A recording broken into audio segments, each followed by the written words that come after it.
I asked people a year ago, New York Times scoffed, laughed, oh, this isn't hardly even a red book over in Europe. Enough people read it in Europe. And now, have you noticed? They're setting policemen on fire. Who's doing it? The communists and the labor unions. Why are they doing it?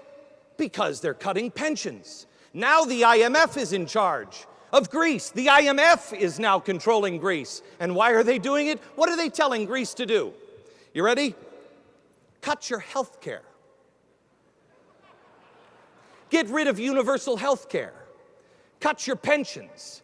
Stop hiring so many people in the government. Why? Why would we be doing this course now? And who's doing it? The Marxists and the unions. Who's doing it here? The Marxists and the unions.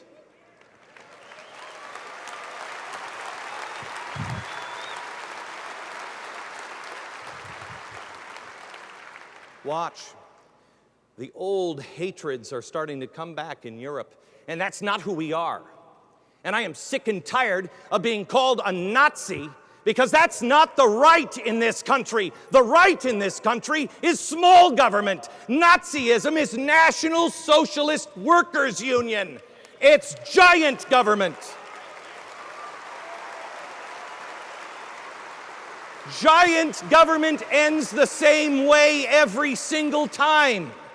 It ends the same way. But what's coming in Europe? Nazis and communists. Let me ask you why. It's the same thing. See if this story sounds familiar. Right now, Germany is the big bank. Just last week, it was $40 billion. Then the bailout went to $145 billion. And within 1 week, it went to $1 trillion. Germans said, no. Why? Because they've been down this road before. They know what hyperinflation is. They remember their grandparents and the wheelbarrows full of money to buy a loaf of bread. You had to pay for a cup of coffee in the Weimar Republic when you received the coffee. Because if you waited after you drank the coffee price went up. No joke. They know. Now, who did they blame? World War II and the fascists came in, Adolf Hitler came in, because the Germans looked at the Jewish banker. Then they also looked at who else? Oh, France. France and Great Britain. They forced them to pay at our bidding. We, through Woodrow Wilson, said, make them pay. Make them pay. And France said, make them pay. They actually came to the table for several times after the war and said, please, you guys can't do this.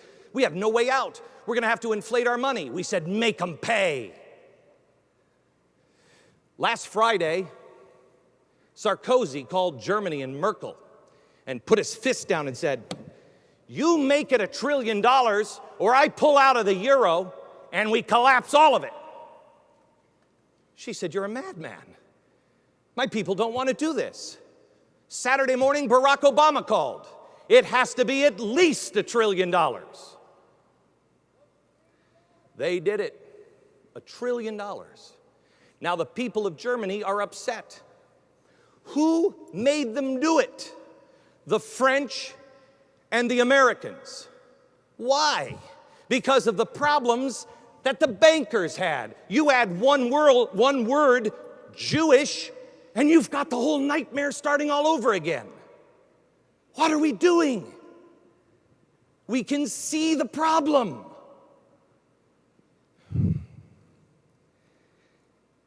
I said,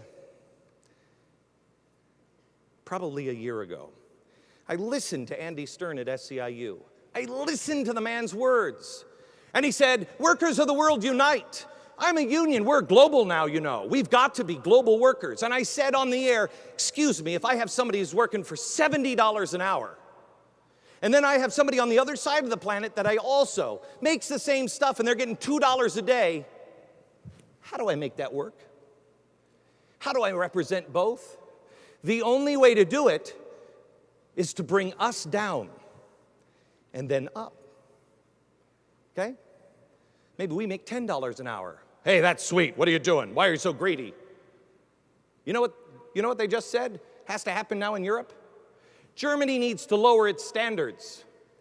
Germany needs to be brought down because they can't bring Portugal and Spain and everybody else up.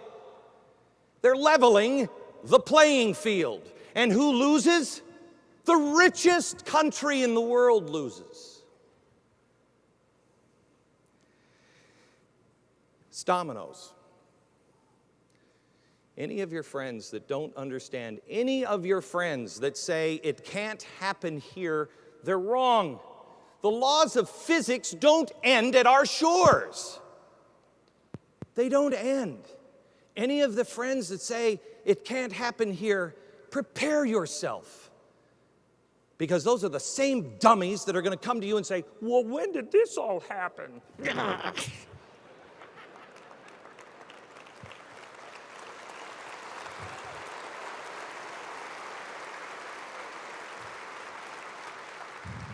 In 1962, there was a book written by a guy named Carroll Quigley. You should look it up. It was called Tragedy and Hope. In it, the tragedy was World War. The hope was the way to end it. The way to end it was mutually assured destruction. But they went farther, mutually assured economic destruction. They tied, he proudly announced, all of the economies together so there would never be a world war again. Because you'd know if you destroy Europe, America would fail. If Europe destroyed the Middle East, we would all fail. That it would domino into each other. He proudly announced this in 1962, and nobody has gone back and said, wait a minute, what happens if there's a glitch in the system? What happens if everything starts to fall apart? What happens if people didn't use nuclear weapons, instead they used greed?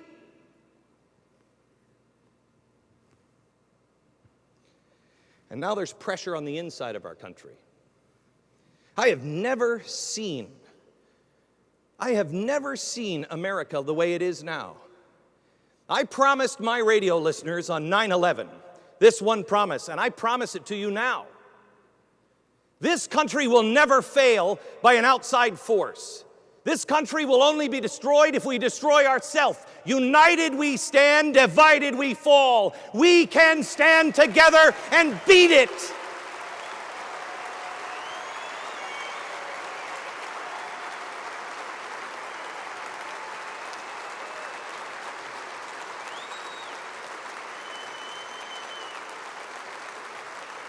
But we have to be honest.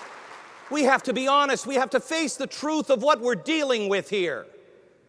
We're dealing with, quite honestly, I never understood the free love, smoking dope, having sex in the mud, Woodstock hippies. Then I don't understand them now. But that's who's running our country now. Personally, I liked them better when they were in the mud naked having sex than running our country.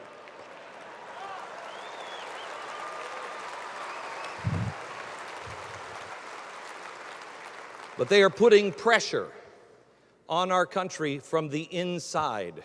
Our faith is down. Our churches are emptying out. You know why? Because our churches don't stand for anything anymore. You go back into church and you demand from your pastor, your priest, or your rabbi, you go back in and say something, man. I can get this at home. Stand up.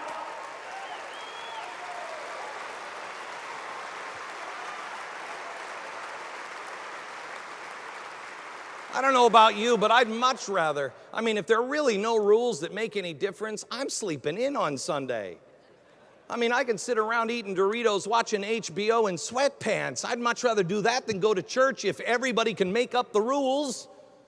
There are principles that we have to reunite with. And the one thing we have to reunite with is that God is an individual God.